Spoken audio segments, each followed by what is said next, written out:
Will the Supreme Court save TikTok? The Supreme Court held oral arguments in perhaps one of the most important First Amendment cases we've had in years.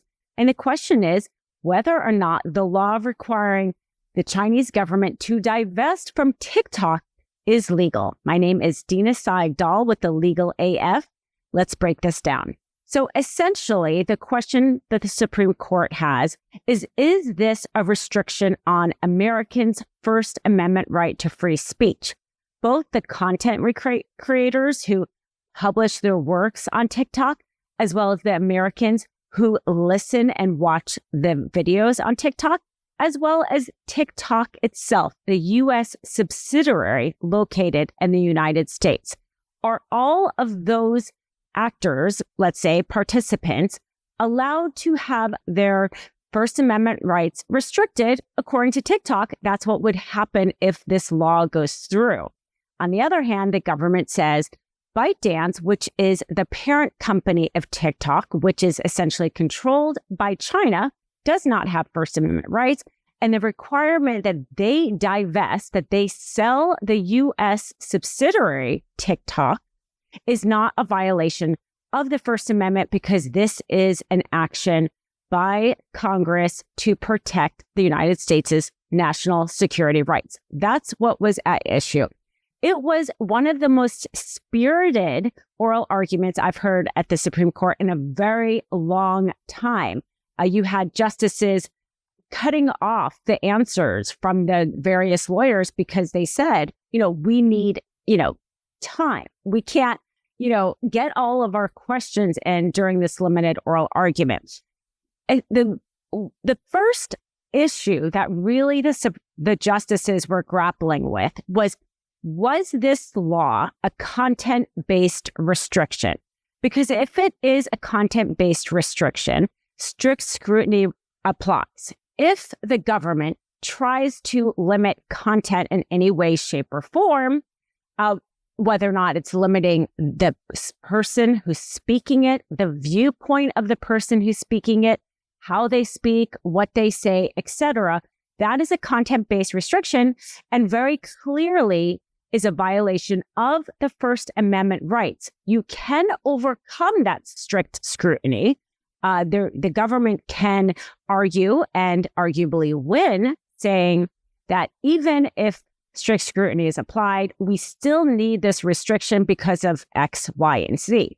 You often hear of time, manner, place restrictions on free speech, which means that there are certain things that you can say or do, but we have time, manner restriction on. Let's say, for example, a 10 p.m. curfew in your area. Technically, that's a restriction on somebody's speech. They want to have a party next door. They want to make it loud.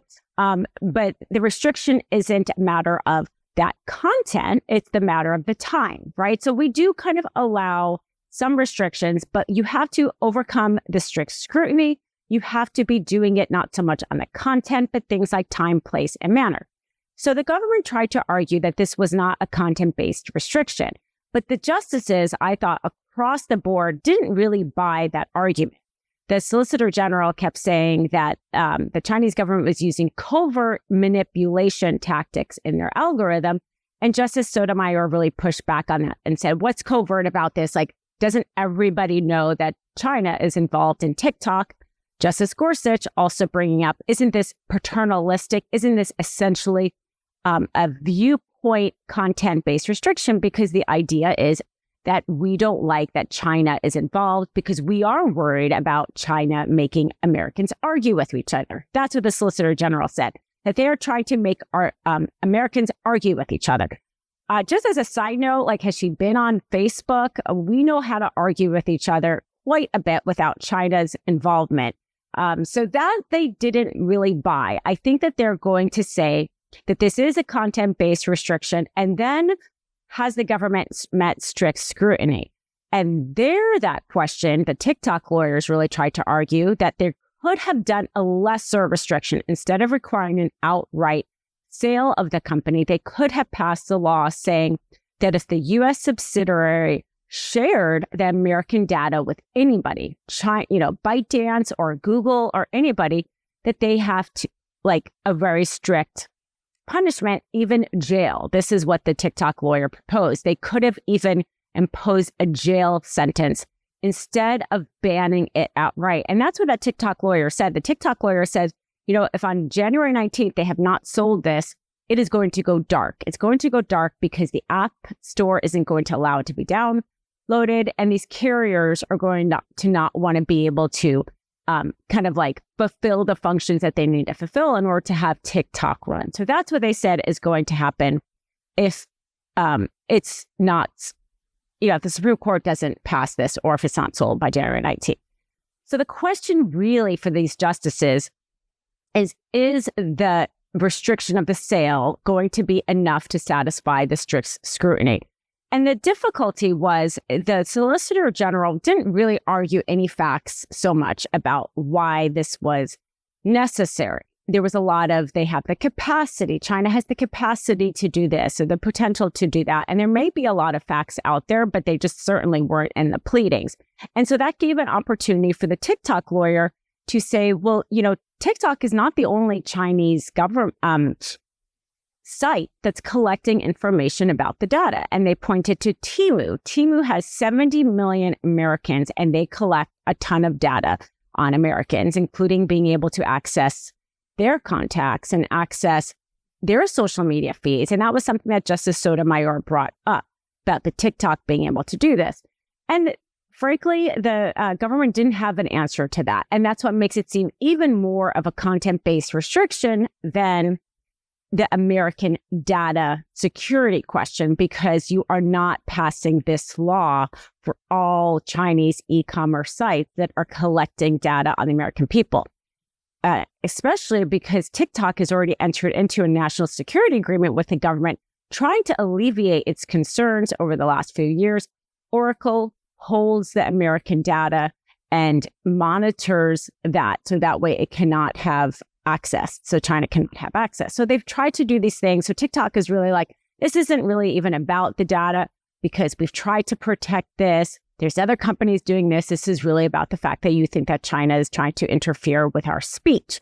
And he gives a quote at the end and he says, our First Amendment, his quote, I'm going to find it because it was a great quote. He says, our First Amendment cannot restrict speech to protect free speech. It cannot restrict speech to protect speech. And Justice Gorsuch said as well, which normally I would not quote Gorsuch, but he said as well, isn't the way to, deal with offensive speech is with counter speech. And that's like the bedrock of our First Amendment rights, the bedrock of our democracy. We don't stop people from saying things we don't like. We just say, we allow the discourse, let's say in the public arena. As a journalist, before I became a lawyer, I'm a huge First Amendment rights person. To me, this ban of TikTok completely smacks against the First Amendment. We were all up in arms when China wouldn't allow Facebook in because it was an American company. We're not supposed to be like China. We're supposed to say, hey, we allow freedom of ideas, even of ideas we don't like, because we have counter speech. And to me, Elon Musk and owning X and Zuckerberg owning Facebook is even more of a national security issue. I mean, we see what they're doing. They're allowing lies and disinformation in real time, but because they're billionaires, that's okay. Whereas here you have TikTok jumping through hoops in order to protect our American data. And if you've been on TikTok, there's nothing even close to like a propaganda machine that you see. And frankly, at the end of the day, we are allowed to listen to propaganda if we want. We're even allowed to spout propaganda if we want. Like, that is the reality of a democracy. We're not always going to like and see what we hear, but I don't see TikTok anything close to a propaganda machine compared to what X is doing right now. Completely silent. And another aspect of this that makes this even particularly more dangerous is the timing of it, because Trump is asking the Supreme Court to stop and say, hey, I will negotiate a deal. And this came up as well. The question basically was, is there an extension? Because right now there's no extension built in. Can the Supreme Court issue an injunction at this point or a stay, kind of allowing Trump to kind of, quote, do his thing as he wants? we'll see if the Supreme Court does this. They might, because this is going to be a difficult question for them to answer, and they may want more time.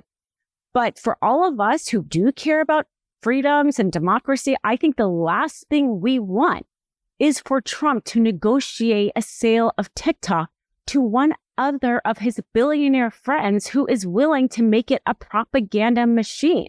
Like, that to me is so much more dangerous than having TikTok be under the monitor of the US government and jump through the hoops that we require them to jump through, rather than it be owned by yet another MAGA-friendly billionaire. But do you think that Trump is going to negotiate a deal with anybody other than that once he becomes in office? So the timing of this Supreme Court decision is also very important. And I think it goes to the crux of like, who controls information? The social media companies right now is where people get information.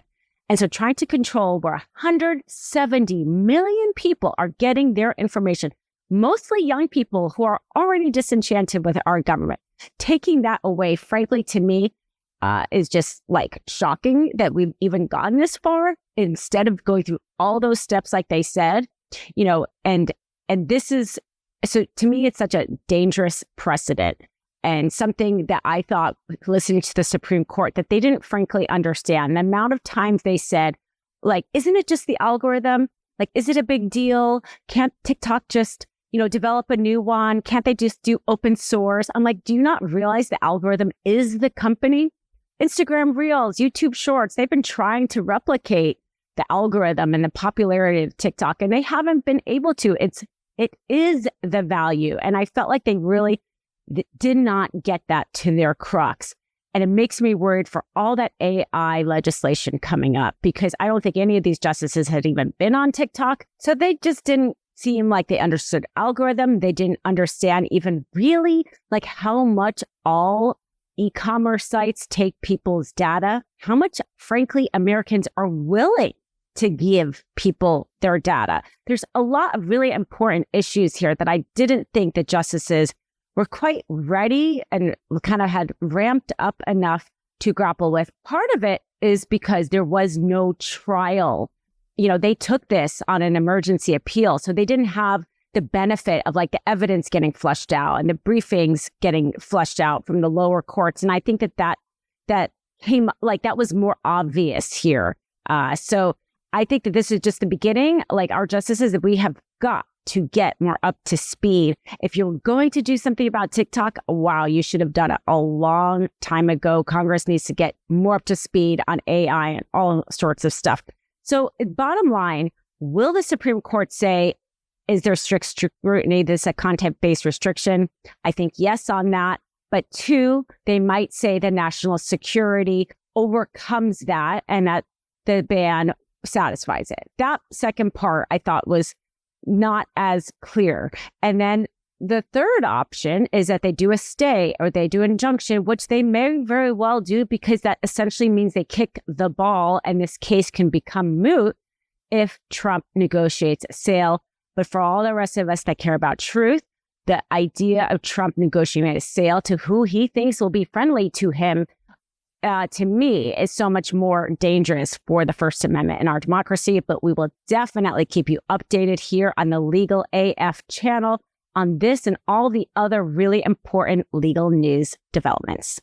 In collaboration with the Midas Touch Network, we just launched the Legal AF YouTube channel. Help us build this pro-democracy channel where I'll be curating the top stories at the intersection of law and politics. Go to YouTube now and free subscribe at Legal AF MTN. That's at Legal AF MTN.